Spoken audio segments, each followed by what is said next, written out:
किन्ने त ढेर लौकी है बेंगनियन भादो में। किन्ने त ढेर लौकी है बेंगनियन भादो में।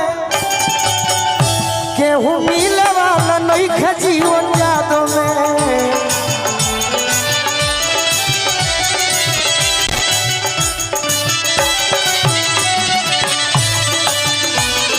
ढेर लौकी है बेंगनियन भादो में। केहू मिले वाला नहीं खजीवन यादो में।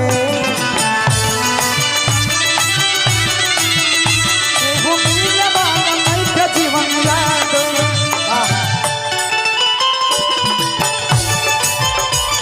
वाह